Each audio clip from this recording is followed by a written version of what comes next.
Let's talk Evan Moor's real world writing.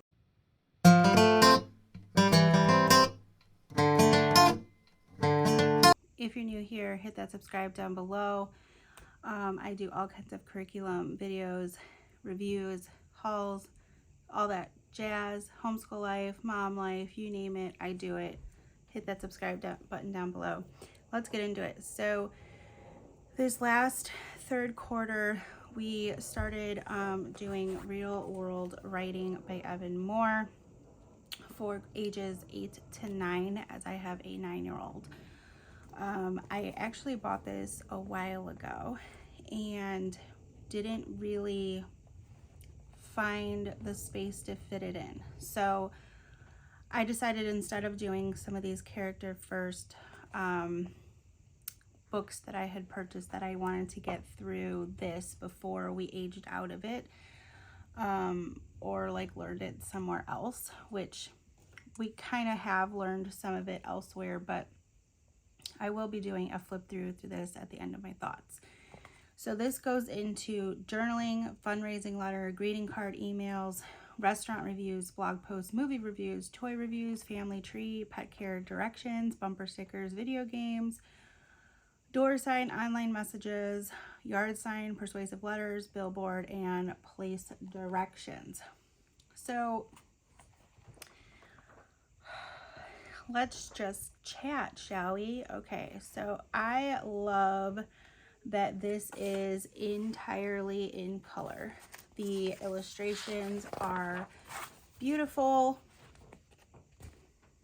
and it's refreshing to look at compared to just like a black and white curriculum, whatever. As far as what is in the content that's in this book, there's definitely things we could definitely do without, and they feel more like filler options to me. For instance, these are bumper stickers. While that's kind of cool to know that people put bumper stickers on vehicles, and like what a bumper sticker should have, you know, it's I get it, it's a form of like expressing yourself, which is kind of where they're going with this. They want you to think of a positive or thoughtful wording, a picture that goes with it, colors, clear message. And so then it has her going and creating her own. Okay, is it necessarily important to, you know, create their own bumper sticker? No, and she didn't really care for this one either because she skipped a whole lot of it. This is something that she can do completely independently, unless she absolutely needed to, but as you can see, she skips it.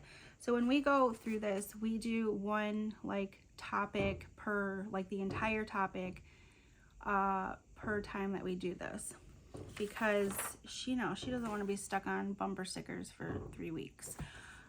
So her idea is like she just wanted to go through a single topic each time she opened this book. I love that they incorporate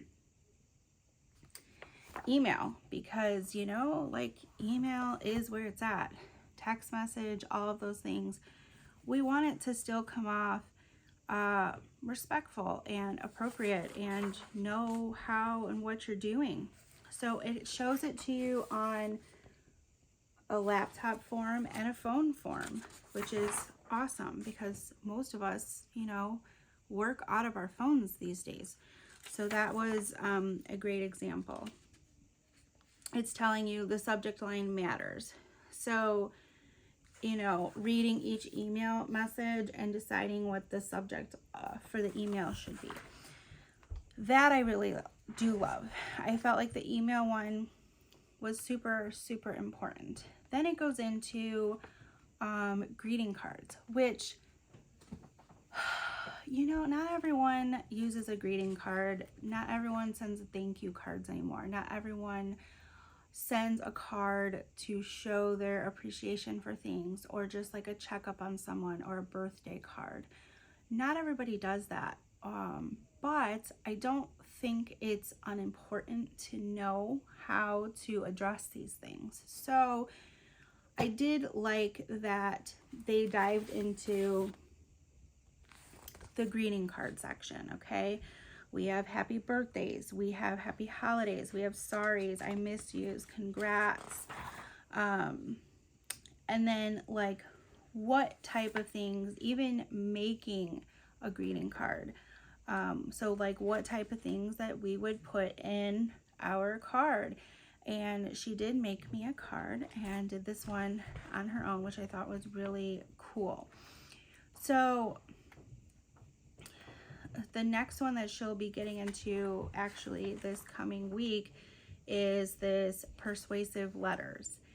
So this is going to be real interesting because she's likely going to have to write me a persuasive letter. Bring it, girl, bring it. But yeah, it's really fun, you know, and I do think that some of these are important to know how to do, even if it's like, you know, obviously this is not like a full curriculum by no means. We're not spending lengths of time on these topics. This is something she's literally doing because it's fun to her and she enjoys doing it. I don't know that I would make this like a requirement, but unless you're incorporating some of these things into your own curriculum, then I don't think that you would need this. If your child is a good writer, has already done some of these things, then I don't think you would need this.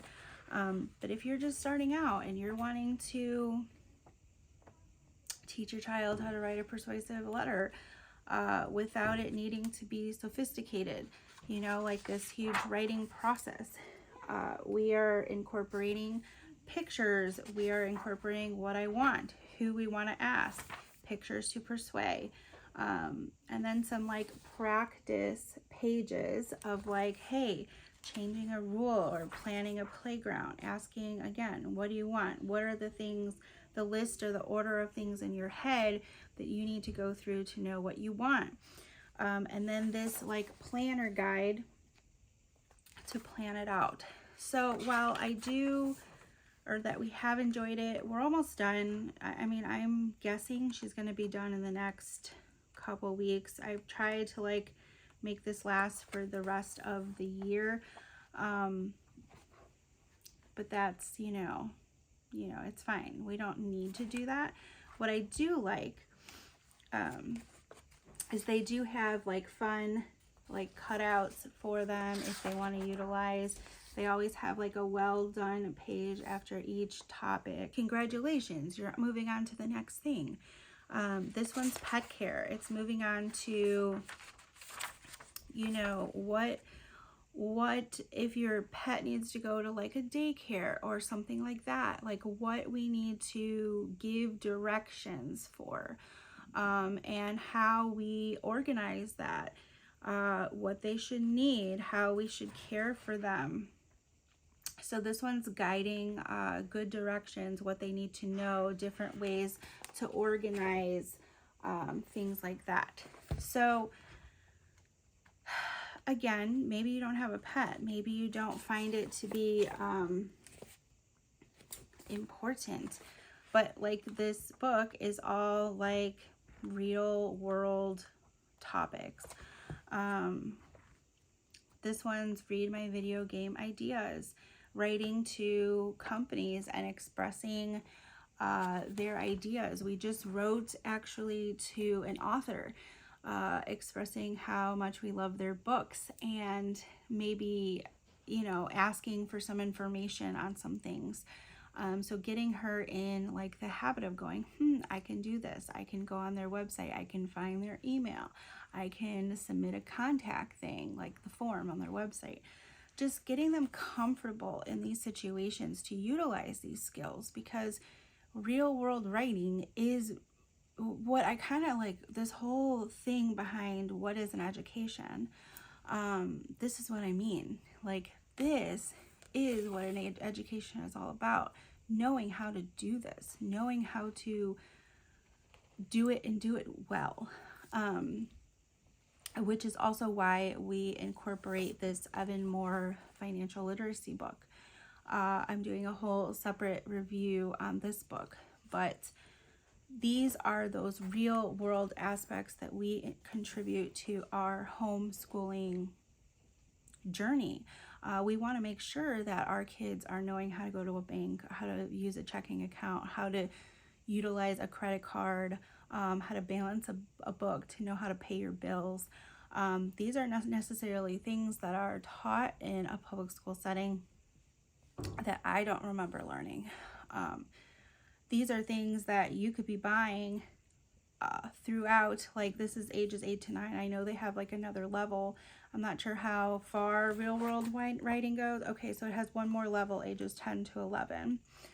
And then I know the financial literacy, I think this goes up to 8th grade if I'm not mistaken.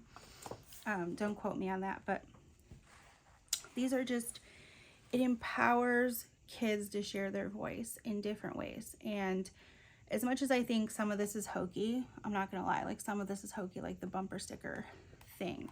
What was the other thing that we did like early on? You know, how to write in a journal. Well, we've kind of already dabbled in that, so for her it was just like, okay, like another journal thing. So we did skip a lot of that because, you know, she already knows how to act, you know, do about a journal and like an about herself kind of thing.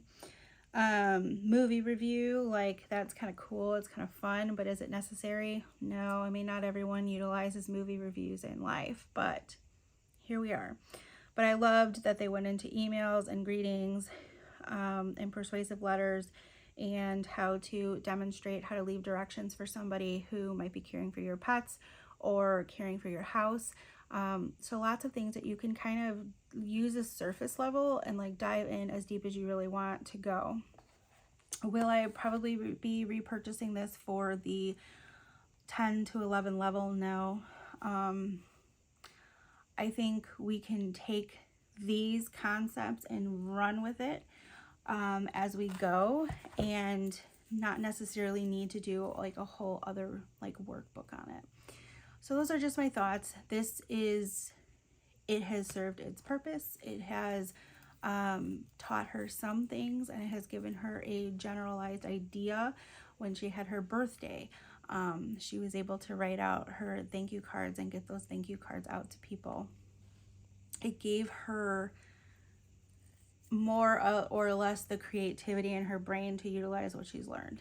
So do I think I need to keep going with it? No, but I liked it. I didn't love it. I thought they could maybe come up with some other examples that would have been better able to utilize in real life.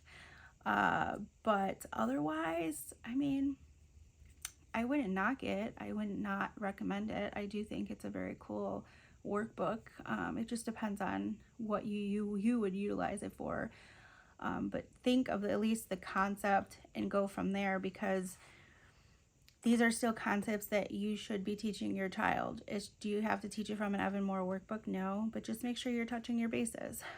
That's my opinion anyway.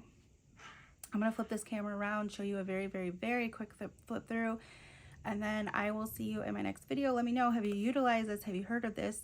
Evan Moor has been a running workbook in our homeschool here. We have really enjoyed Evan Moor workbooks. So let me know which ones are your favorite in the comments, and I'll see you in my next video.